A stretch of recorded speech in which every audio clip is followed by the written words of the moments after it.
Today on the Cooligans, we have the fruit bowl god himself of Nashville SC, Dax McCarty. That's right, but we talk about the fruit bowl and a lot more tonight on the Cooligans!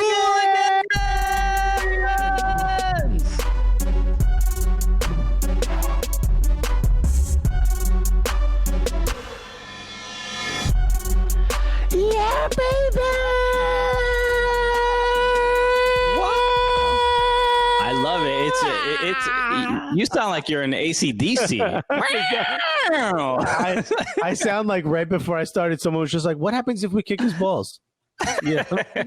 You sound like you're doing some sick air guitar. Hello, everyone. Welcome to today's show. We're excited about today's show very much. So, baby, we are wildly excited. Okay, so let's start with the typical pleasantries. Hello, my name is Christian Polanco. That's right. I'm Alexis Guerrero's yada yada yada. We are the Cooligans. We are your favorite stand-up comedians that host the funniest soccer show that you have ever seen. But and we're also what, Alexis? What it says on your shirt, baby. We the gulliest. You know what it says on my shirt? It says milk in Italian. Okay, we got our priorities straight. You're damn right. Okay, so we're excited about today's show because today we're going to be joined by Dax McCarty. And if you guys know about Dax McCarty, obviously played for FC Dallas, played with New York Red Bulls, Chicago Fire, currently at Nashville. We have a history, we have a past, and we have to show you. In his trophy closet is a fruit bowl, and we're about to tell you why. Okay, so we need to explain everything, so we have a video for you that you need to watch before we get Dax on the show. It is surprising. You know what else is surprising is their wedding registry is online. Did you know that? This is getting dangerously personal. Yeah. It's so creepy, but their wedding registry is up from the knot. These are professional athletes. Why are we saying their wedding registry? Yeah, it's there. It's like online. First of all, anyone could buy him anything. Yeah, well, maybe we should get him something. You know? Why not? Why not? Just give it a little gift from the Cooligans. You're really uncomfortable with all this. So much. I feel bad. Why are you so uncomfortable? It's online for a reason. We're the Red Bull fans. Why aren't they buying? What's the cheapest thing? Go the other way. What's the cheapest thing on there? I think it's like one of those spatulas. The cheapest thing is a fruit bowl.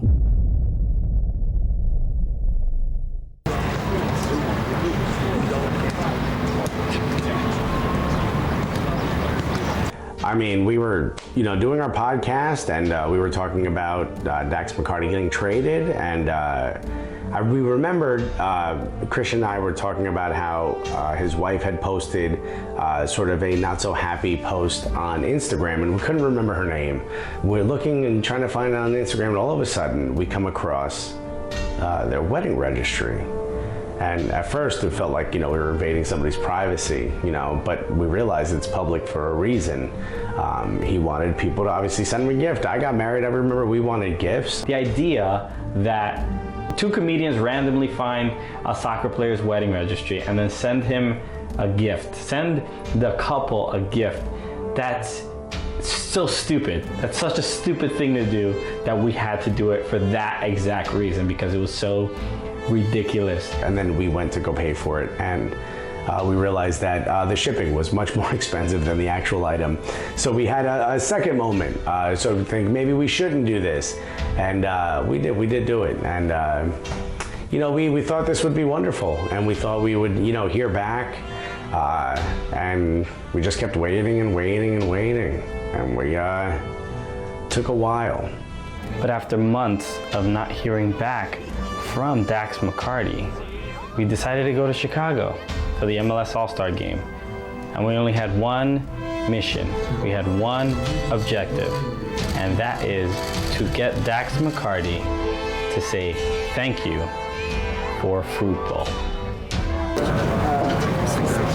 Do you see Dax?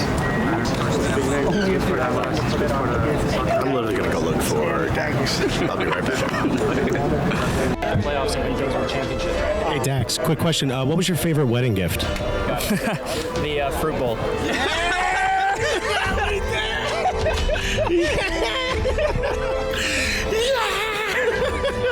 That's the end of Dax Watch. I feel like I should give an acceptance speech. Oh my God, my heart is racing. My heart is racing. I might cry.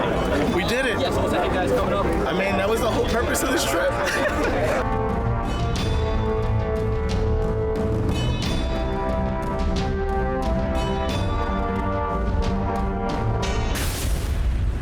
based in New York.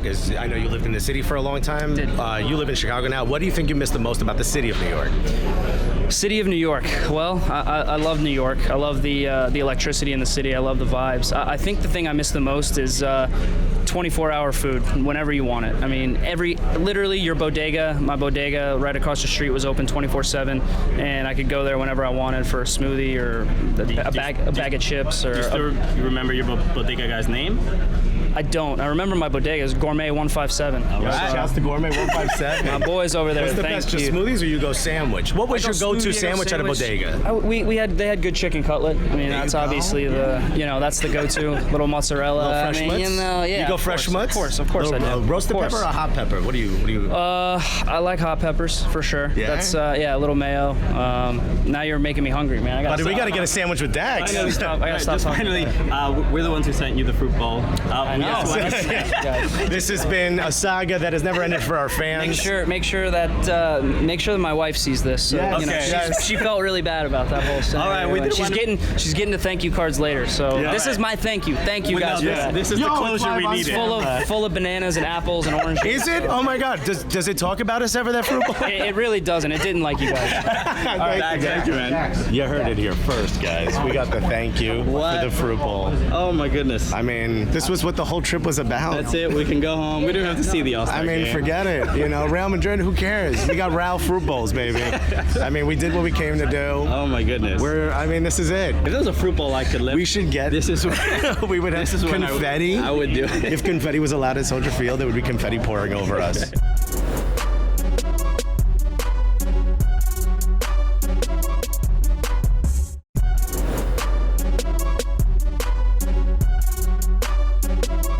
Welcome back here on the Cooligans. Oh my God, we're so excited! Finally, right? This is years. Long overdue. Yeah. This is the only player we've ever bribed. Okay, we sent him a wedding gift, and you just saw the video. So you saw the video that brings you up to date. If you're new to Cooligans and you have no idea what we're talking about, this brought you up to date. But we're also just excited because this dude has played in the league for a long time. He's played on the men's national team, and if you know American soccer, you know this guy. Christian, let's go. I mean, if you're driving, pull over. First of all, while you're driving, we should be quarantined. Second of all, pull over. Put your hands together for the one, the only, Dax McCarty, everybody. Hello, Dax. What's up, guys? Thanks for having me. No, dude, this is amazing, man. Yes, thank you so much for joining us. Look, there's a lot to get to. There's serious stuff, there's silly stuff, but let's start quickly with how are you doing? How are you holding up in this quarantine? I've seen some of your social media. You're definitely spending more time with family. Yeah. I don't know if your family appreciates that necessarily. You got a little daycare thing going on there too. It's a blessing and a curse, right? My wife, she appreciates me being around more to help with our 11-month-old Callum, but she doesn't appreciate seeing me as much as she is.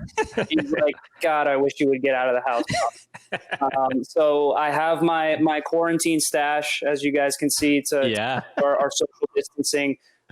She generally wants to steer clear of me most hours of the day, but this just helps secure that. So we're hanging in there, man. Doubts herself, and she's like, "Let's go see what Dax is." You know what? Never mind. Yeah. She's generally tries to be in a different room of the house than me most of the day, but there are those times when I need to change diapers, where I need to make bottles, all that fun stuff. So it's been generally okay. Obviously, everything going on right now. Being close to the people you care about the most, I think is a little bit of a blessing, especially you guys know the season's crazy. Nashville SC, somehow we're in the Western Conference. So we had an absurd amount of travel prepared. So you never want to see anything like this happen, but you try to find the silver linings in everything, and being able to be closer to my son and try to mold his little brain right now is certainly something I'm not taking for granted. Okay. I also got to give you credit for the stash, because I know my wife is a redhead. There's a lot of redheads in her family. I know a lot of redheads. You very rarely get the full red on the beard as well. Sometimes it goes blonde or black. Oh, yeah. You are just red hair.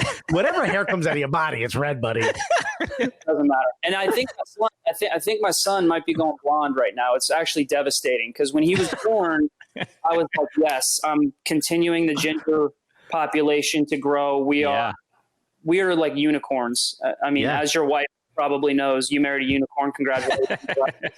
I like to say I married a bald eagle, because you're extinct. You're going extinct. You're an endangered species. True. I was, my son, when he was just born, I was like, it's hard to tell. And then around like 3-4 months, you were like, all right, we got another ginger in the family. This is going to be huge. And now I'm like getting nervous because like every day, the only times my wife wants to see me, she's like, oh, look at his hair. It's getting blonder every day. And I'm thinking in my head, damn it, she's right.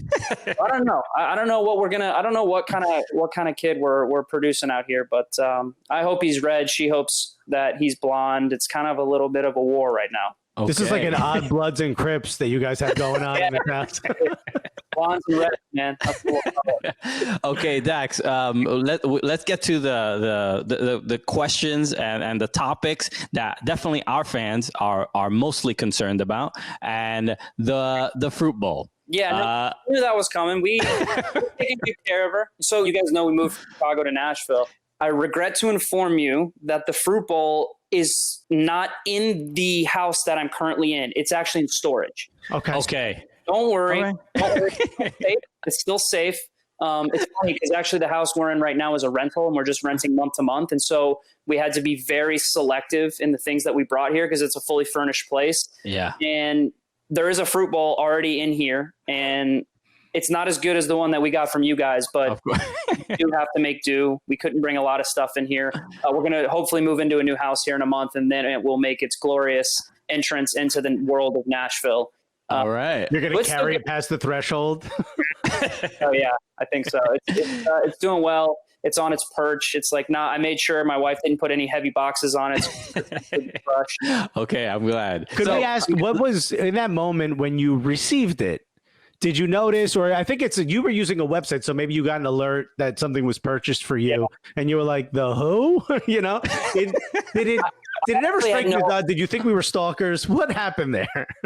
No. I you know what? I had absolutely nothing to do with our wedding registry whatsoever. And so I think that, my wife, we were getting like different things left and right. I think that the fact that we didn't really send out any thank you cards, apologies to all our friends and family and you guys especially, it just all kind of blended together. We were just like, I think we just kind of blasted out like a friends and family mass text, which this was before, we had each other's information. So I'm thanking you now in person. I actually thanked you guys in person. That's right. Yeah.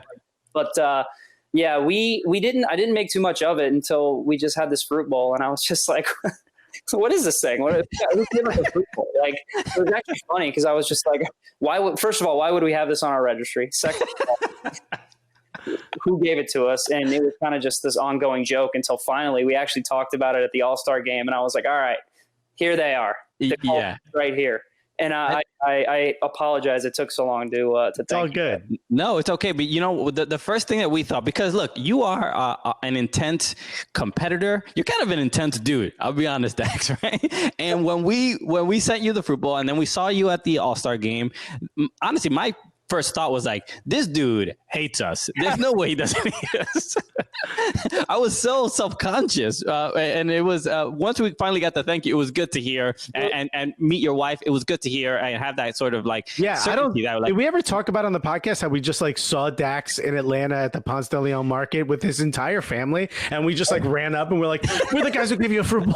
And you're like, please leave me alone. My family's here. That was fantastic. No, you guys see me, on the field and the intensity on the field, but hopefully you see on social media that I got another side to me, and I love the banter. I love the sarcasm. There's like nothing. You guys speak my language, and so I'm glad that at the All-Star game, you could break the ice and we could kind of just be like, no, man, it's fine. I love it. The Fruit Bowl's amazing.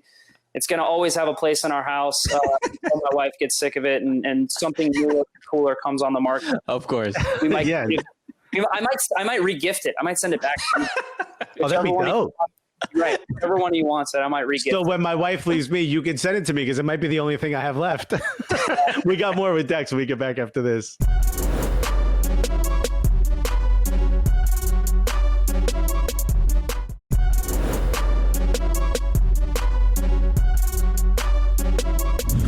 We are back with with Dax McCarty of Nashville Soccer Club. And yes, we were talking about the Fruit Bowl and how much of a, either talking point or an important, piece to a home. I think it completed your home. But some say a child completes a family, but no, it's definitely this Fruit Bowl. We needed something to go on our kitchen island, and then things showed up, and it was like, voila. Yeah, it felt a little bit, at least for us, it felt like we were partially, and people saw it in the beginning of the video, but it felt like, at least for me, I was like, I feel like I'm intruding on these people's lives. Well, I think the reason we found is we were trying to find an Instagram post, and for some reason that jumped right to the top, and I was like, oh look, their registry. And immediately him and I were like, we should not be looking through this at all. And we're like, well, it's public, right? Like let's buy them something. And we did it on the show. But like, have you and your wife ever talked about who owns that Fruit Bowl? Because it wasn't good for both of you, but like technically I view the TV as mine and everything else is my wife's. Like, what is it? Yeah, no, my wife knows whose Fruit Bowl that is. And I tend to eat a lot of bananas, make sure my potassium levels are high. But she knows that I use that thing quite often, and she always likes to joke around if I'm her first ex-husband. So if anything ever needs to get settled, that Fruit Bowl is the first thing I'm requesting. Take half my money, take half my assets. Fruit Bowl is coming with me. I don't care. Here's a great question: who gets the TAM? I think that people actually have to understand what that is. So if it cannot be defined, it cannot be parsed out. So I'm not really sure, but did you go to school for law? That was great. Thank you. We can't really define it, so He does not get the airline miles though. Yeah. But let's talk a little bit about your career, North Carolina Tar Heel. We've talked to some players. You're in the generation following, but we've talked to players like Jimmy Conrad, who said like college was the thing for them. They didn't really see a future in professional soccer. Their goal was to get it. His goal was to get into UCLA. North Carolina, a really big soccer program. Was that the same for you, or did you have your sights set on one day getting into like the American national team or things like that? Well, yeah, Jimmy's a dinosaur, so it makes sense. It makes sense that he wouldn't really have visions of pro soccer, because I don't know what was around in the 80s for American players. But for me, I was like, no, like I need to make it as a pro. I literally have zero passion or desire to do anything else in my life. If I don't make it, I'm going to be in trouble here. I'm going to be living with mom and dad until I'm 30, which nothing wrong with that. But I needed to be successful because I told myself this was my dream. You have players that have dreams one day of going to a World Cup and being the best player in the world. And obviously I had those dreams and I made it as a pro. I think, could probably argue best player in the world, probably didn't quite make it that far. But I went to UNC, and the reason I picked UNC was because back at that moment in time, North Carolina was producing a lot of pros every year. The ACC was the cream of the crop in terms of developing talent to actually move on to MLS. This was the first year or two of the Generation Adidas program. I was coming from residency, the under-17 national team. And so I just kept looking at it as a stepping stone, every level, just to try to take it further and further and further. But I think MLS right around those mid-2000s, when I turned pro in 2006, clearly isn't what it is today. But that was a path for young players like myself that we could see and have dreams about. Incredible. Yeah. It is. You have had an incredible career when it comes to, especially you are that guy that is, obviously a captain of plenty of teams, but people look to you for leadership, for guidance. Where did that develop in any particular place? We really only mean on the soccer field, Dax. Not to inflate your no, but go ahead, Christian, you were saying. No one should follow the mustache. No, I think for me, it's not something leadership for me. It's not something you can fake. It's not something that you can, let's say, just churn up out of nowhere, right? I think it's all natural. And I think the best leaders do it in like this effortless type of way. And for me, I just always kind of took after my father. And for you guys that don't know, my dad is kind of like a legend around the parts of Florida where he's well known. He was in the Navy. He was in Top Gun. He was a Top Gun pilot. Whoa.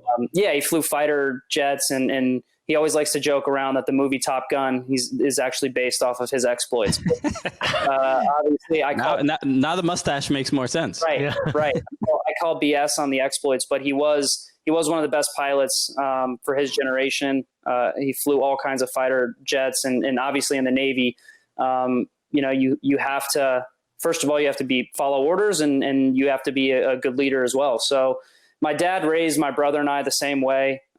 He told us to stand up for what we believe in, always make sure that, you have strong convictions, strong opinions. And I always have. I always have. It's come natural to me. And for me, one of my friends asked me, he's like, "Are you going to be mad if you don't get the armband for Nashville?" And I said, "Absolutely not. No." I said, "I don't need the armband at any of the clubs that I've been at to still be me and to still do what I do and to still try to be a good teammate and a good leader." Because there are a couple different kinds of leader. You can be vocal. You can be a guy that leads by example. But you have to earn that respect, right? Just because a guy has an armband doesn't mean he's going to earn that respect. And so for me, I always, whenever I went into a new team or whenever new players were coming into our team, it didn't matter where my perceived status was in the group or coming into a new group. I always just wanted to prove myself, earn the respect of my teammates, and then I go from there and I lead in the ways that I've learned from my dad and from other good leaders that I've been under. But that's also because when you play, you look like an angry, hungry pit bull. Even at the beginning of the match, you seem upset about something. Is that the mode you get yourself into? Most of the time, it's because I look at the refs. I shake the refs' hands. I'm like, all right, you're going to do something and I know it. And then I'm going to take it out on my opponent. It's always these little mind games you have to play with yourself. But yeah, I don't actually argue with you, Alexis, that I am becoming, as I get older, I'm becoming less angry. I think in my career, I let referees just get under my skin way too much. And I would be quick. I would have a quick trigger to look for an excuse to just go off on them. But I think I'm in my old age and becoming a father, I'm starting to try to see it from both sides and have a little bit of perspective. But you got to play with an edge, man. If you don't play with an edge, then you're already losing half the battle. I'd love to see Dax be like, "They're not that bad at guys. Relax. Stop yelling at them." We got more with Dax. The minute that you see my teammates surrounding a referee and you see me pushing them away, that's how you know I'm getting older. We'll be back.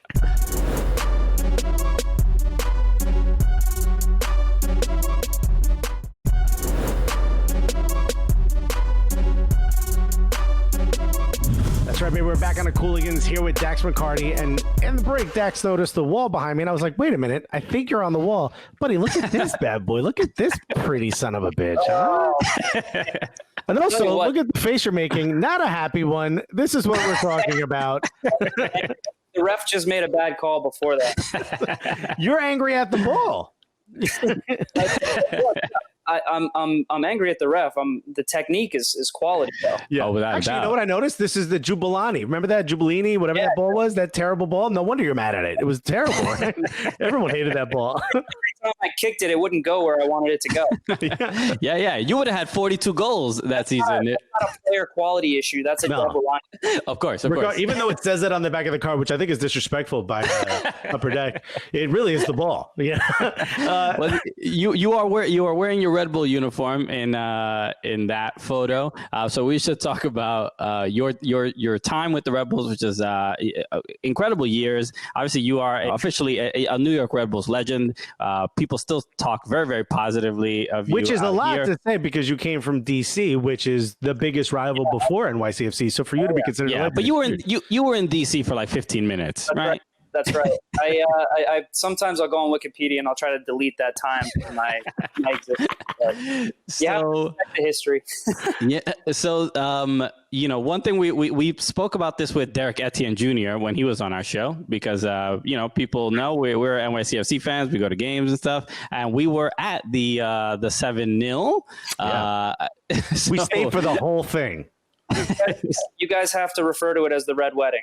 That's right. The Red Bull wedding, as they say.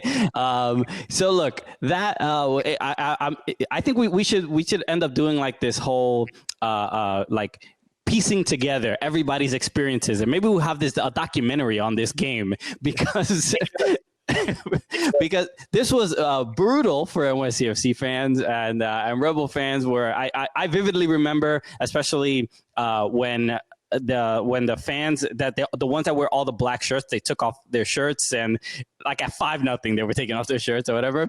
But what it was you scored in this game, I believe so. You scored too. Yes, Dax, we know. I want to make sure that the Cooligans get the facts. Okay. All right. No fake soccer news out here. All right. What was your how did you prepare for that game? And after the 7-0, how do you still feel about it even today? Yeah, I mean, in those early years, it was like Alexa said earlier, like DC United, New York Red Bulls, like that was the rivalry of the league, like biggest rivalry in league history, goes way back. The animosity there is real. When NYCFC came in, though, there was something different about that, right? I mean, there was just something different about being in the same city, the whole like New York versus New Jersey thing, all that stuff. And it was real. The animosity was real. The will to win was real. I think we've more recently seen the LA Galaxy, LAFC. I mean, it's something about the crosstown rivals that it really adds a little bit of spice. And so how the first year went, I mean, we always wanted to beat them no matter what. And they were stubborn. Like, I don't know. I mean, you guys have to remember Vieira. He was really stubborn in the way that he wanted to play, and he would accept nothing less. And so I remember vividly in that game, we were winning. Like, it's always a little bit of nervy before you start any games like that. Yankee Stadium, you never know how it's going to go. The ball could bounce right to your feet. It could bounce into the 7th row. Like, you just weren't sure, right? The pitcher's mound, home plate, who knows? You just had no idea. Right? And you're saying that because it's such a perfect place to play soccer. That's why you're saying this. And it was painful. So we started that game off, and things were going well. We knew exactly how NYCFC was going to play. And I believe it was 3-0 at halftime. And the only thing that was said in the locker room at halftime was, guys, they are literally not going to change the way that they play. Just do the exact same thing you just did. And so usually as a player, you're sitting there like, well, I disagreed. Like, they're going to make adjustments. They're going to change this or that. And Jesse was literally like, they are not going to change a thing. Like, do exactly what you just did. And usually, like, it doesn't really work how, like, one half goes one way, the other half, like, no matter what, it's going to go differently. It just went better in the second half. Every time we shot the ball, it went in the net. And the NYCFC players were just looking at each other, like, dejected, like, it doesn't matter if we lose this game 10-0, which I don't know if you guys remember it as vividly as I do. It could have been 10, seriously, with the amount of chances. Like, I know my boy Lloyd Sam missed a few. I'm calling you out, Lloyd.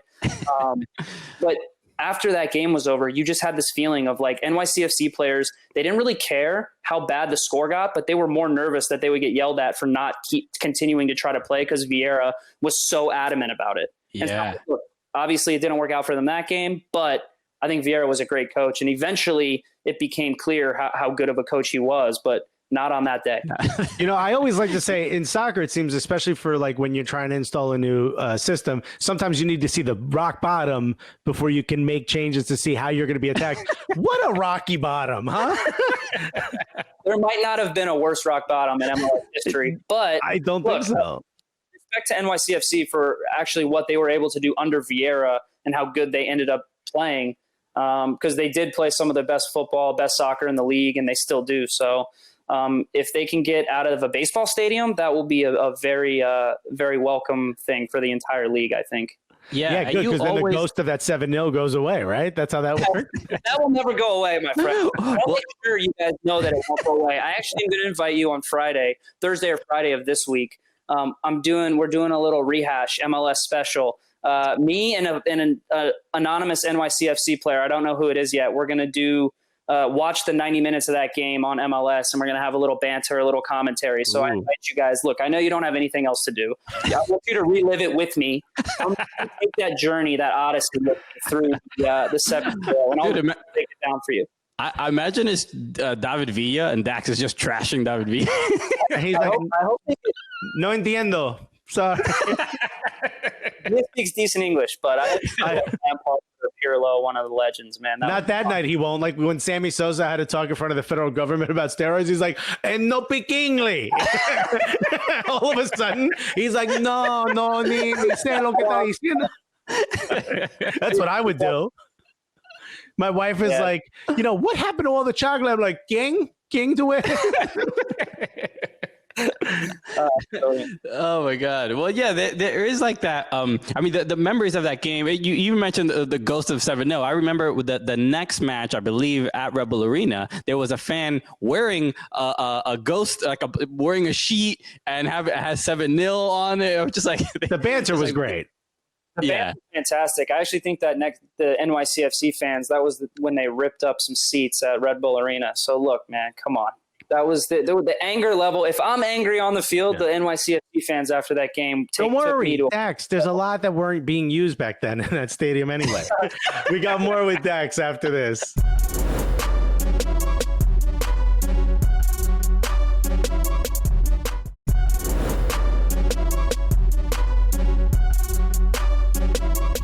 All right, we are back with Dax McCarty of Nashville Soccer Club. Dax, we were talking about your time with the New York Red Bulls, but you also, while you were there, you got to play with obviously a bunch of legendary players, one of them being Thierry Henry. Alexis is a big Arsenal fan. I'm an Everton fan. We don't get along when it comes to that stuff. What's the point? Why even be a fan of soccer at that point?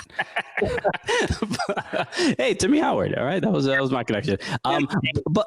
But your time playing with Thierry Henry, what was that like? Is there any your kind of first impressions when you first met him and things like that? Yeah, extremely intimidating.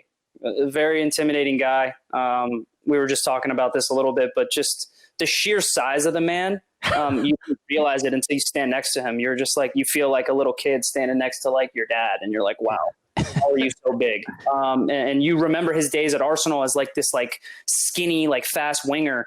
And then I think later on in his career, right, he put on a little bit more muscle, and he was just like this stocky guy. And so he was really intimidating to be around. But the one thing I always say about Thierry is he not only expected a high level out of himself, that's why he's won the World Cup and the Champions League and played in the world, but he expected a high level out of his teammates as well. And so he would hold you to that standard. And I think he was actually harder on the guys that he respected and the guys that he enjoyed playing with more so than guys that maybe he didn't see a lot of quality, or he didn't really enjoy the way they played, or didn't enjoy playing with them. And that's when he was kind of just like, all right, I'm okay with you making a mistake because I really don't expect that much out of you. So for me, it was like, once I earned his respect, like, he would get on top. He would get on me constantly, play forward, find my feet, don't play backwards, all kinds of stuff. And I always thought he was picking on me, but then I started to realize it's because the expectations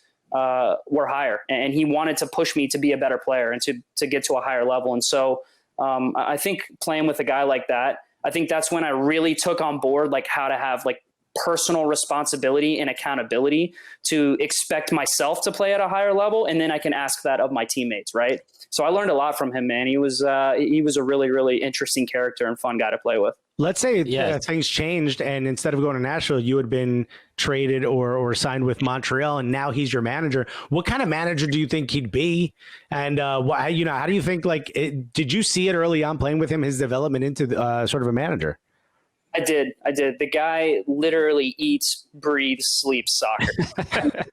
I do too. Look, I'm a soccer junkie. Like, I openly admit that. I have zero other love or passion for anything else outside of the game, and my family. But Thierry is the exact same way. And I could have told you this if you asked me when he was at the Red Bulls. I was like, that guy wants to coach, because you could have conversations with him, and you would be having a coffee at 9 a.m, and then you turn around and it's noon and you're like, oh, it's lunchtime. Like, we have to stop talking about soccer now. He never wanted to stop. Wow. And so, yeah, I could see it. I could see it in his future. And if to be honest, if I were to be playing for Montreal, I don't see anything changing. I think he's probably learned a few little nuances of like maybe how to manage players, because you can't just manage one or two. You have to manage a squad. Right. And so obviously I think he's probably grown and learned in that sense, but I still think that he holds himself to the highest standard of accountability. Maybe if the team isn't organized the right way, he's not going to blame the players. He's going to blame himself. But then if you're organized the right way and the game plan is working and players make technical or tactical mistakes, like I can see him holding them to a higher standard and making sure that they know where they messed up and how to improve. So I think that would have been an interesting dynamic, honestly, calling him coach, calling him boss. I saw an interview with him recently where he was just calling everyone boss, all his former coaches. He said, it doesn't matter how old I get, I'm always going to call them boss. And I thought that was pretty cool. Well, he also owns a deli, so that's why he does that, right? You call everyone boss, calls him chief. Well, I think if you get traded again, I think your wife will lose her mind because she is very vocal about moving so often. She'll send me away. That's it. She'll be like, you're going, I'm staying right here. You will fly home every day off you get, and that's it. Speaking of that, can we ask? I think you're going to ask the same question I am. Yeah, go for it. When did you actually find out you were being traded from Red Bull to Chicago? 2 days after. The rumor is it was during the wedding, but it wasn't actually during the wedding. It was 2 days after. It was 2 days after the wedding.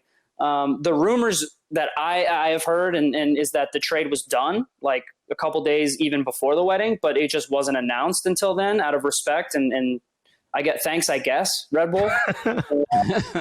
but I found out 2 days after at January camp, like first day there, and Bruce Arena had actually given me the first 5 days of January camp off because I was getting married, and he was like, don't come to camp and then fly back, get married, fly back. He's like, that doesn't make any sense. And Bruce is like the chillest dude there is. And so I was extremely appreciative of that. And then I got to camp, I went to sleep, met Jesse in the morning for a coffee. He told me, and it was emotional, man. It was pretty wild. It was crazy because I don't know if you guys know, but the season was like 2 or 3 weeks away. It was literally right around the corner. And so I was like, damn, that's heavy. That's heavy. Yeah. Yeah, that was a tough moment. Obviously leaving New York in that manner, but that's the nature of the beast, man. That's what we sign up for.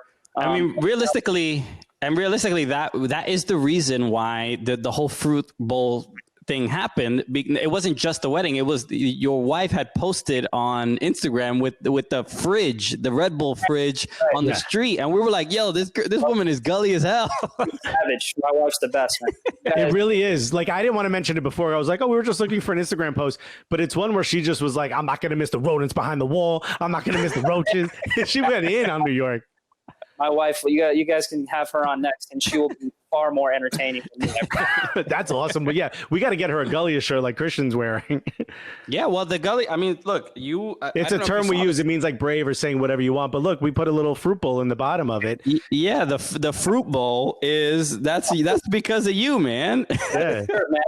Well, I'm going to send you guys my address, and I'm going to tell her to wear it 24/7 because she does not care. Yeah, I love that about it. And so it is interesting that I heard your wife was on the call up with Susanna Collins and Julian Sakovitz and stuff. So she is very honest about it's interesting hearing the family perspective of the MLS player and dealing with you don't know where he's going to go and dealing with all this kind of confusion. Now, after you're in Chicago and you seem to be settled and everything's going well, then you get traded to Nashville. How was that handled?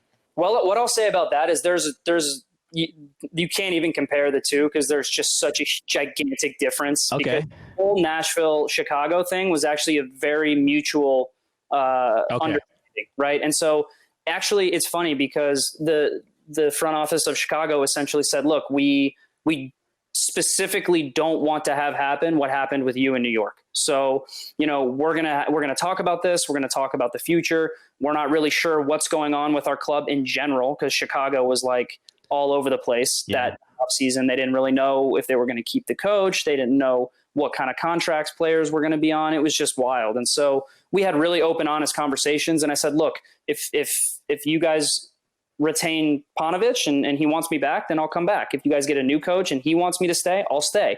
But if there's this little bit of indecision, then, I can move on and we can move on. And my wife was okay with it. And so there was a huge difference in the way those were handled. Okay. And I think the thing that really bothered me the most about the New York thing was just that there was no regard for the timing and no regard for a player's input. And usually, look, trades, it is what it is. You sign up for it, you get traded somewhere. Usually you have to accept that. But I was of the opinion that for how much, I had been in New York and how much I love New York, and I just re-signed a new contract, that players should have a little bit of a say and a little bit of a knowledge in where they end up. And so it worked out fine. I actually really enjoyed my time in Chicago, but there were some big differences between those two trades. And look, I mean, the significant others, I mean, they at this point, they know what they sign up for. So there's really no other way to put it. And my wife is a trooper, man. And as well, all the other girlfriends and wives that do it too. When I started comedy, my wife was like, "Oh no, he's going to be away every weekend, yada yada yada." I've been a comic for 10 years. She's like, "Go book something else, will you?" She's like, "Start booking stuff during the week." We got more with Dex when we get back after this.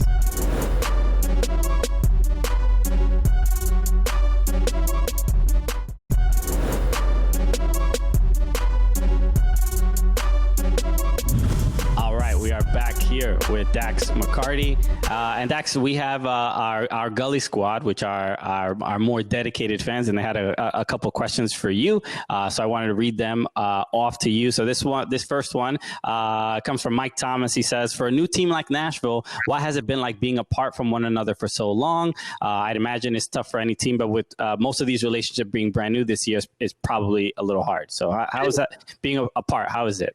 Yeah, it's tough, man. It's really tough. You do all you can to stay connected and to stay involved, but it's not easy, especially coming from an expansion team. We're all still trying to get to know each other. It's only been a couple of months, right? And so I think those first 6 months you're together as a team are so important, especially for a new team. This is my first experience on an expansion team. And so, you use those 6 months to kind of get to know each other, not only on the field, but off the field as well. And so it's been really difficult, to be honest. I think it is a lot tougher than teams that have maybe been together for years, that know each other, know each other's families. So it's been difficult for us. We're trying our best to make do, just like everyone is, but it's not going to be an excuse. We're not going to use it as an excuse when we come back on the field. We're just going to have to work that much harder. All right. We got a question from Nick Lageman, which is, you don't have to answer this if you don't want to, but Nick is a very hardcore Rebel fan. Huge Rebel just fan. A preference.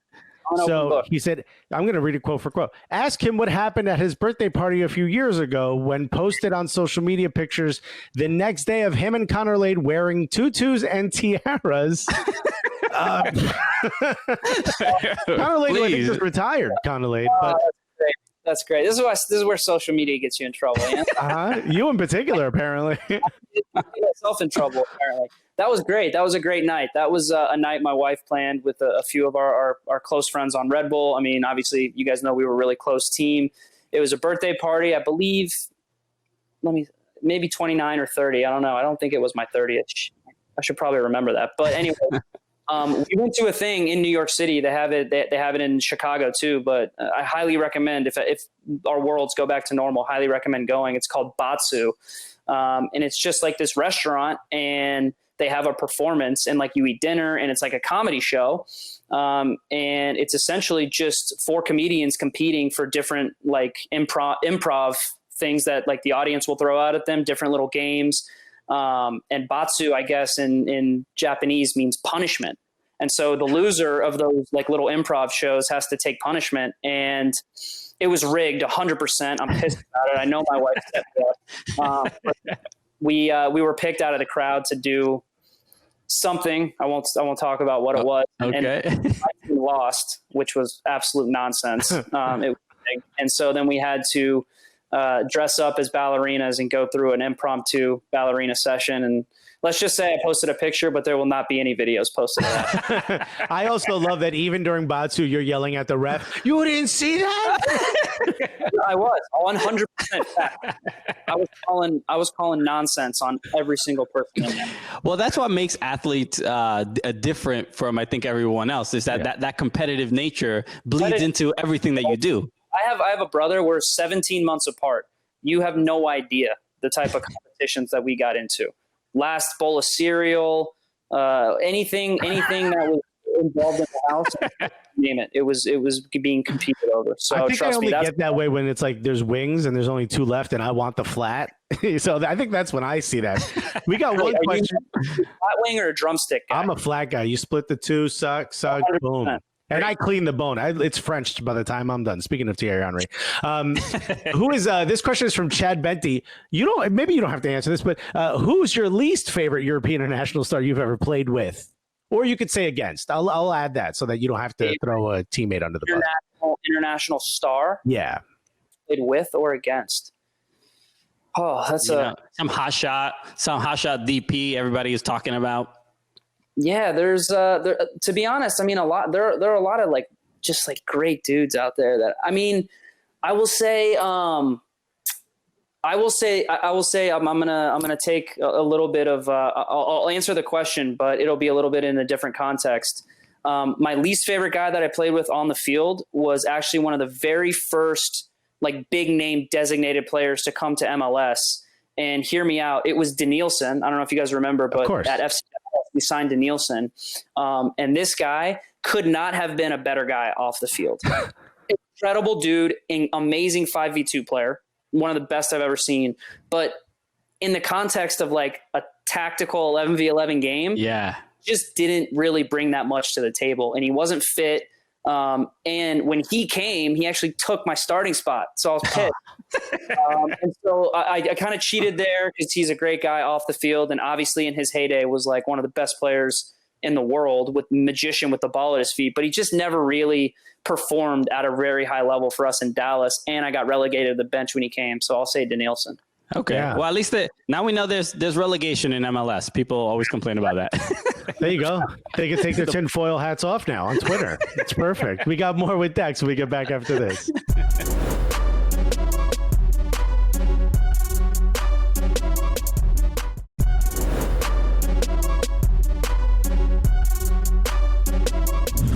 Welcome back. Thank you for tuning in. Thank you, Dax McCarty, for joining us. I also just want to make sure people know this Thursday we'll have Matt Turner, goalkeeper for the New England Revolution. And then the following week, we will have Ali Krieger and Ashton Harris on the show. So make sure you watch those. Yeah, look, that crazy, right? Big fan of them. Make sure that Ashton and Ali know I said hi. Okay, we will. We'll take care of that. Dax, is there any place people should follow you or anything you want to let people know before we go? I want to let people know that the Red Wedding will be played from MLS. I will be commentating on it with some unnamed NYCFC player. I hope via Pirlo, Lampard, one of those legends. I think it's Thursday or Friday. Make sure you guys tune in, especially. You guys can comment. Okay. You don't follow me on the socials, I feel bad for you. All right. We'll just, it'll be crying emojis in our whenever I lose the ball or get kicked, you guys can be like, Exactly. All right, Dax, we end the show. This is how we normally end the show. So thank you for joining us today. So for Dax McCarty, my name is Christian Polanco. I'm Alexis Guerreros. And together, what are we? The Cooligans!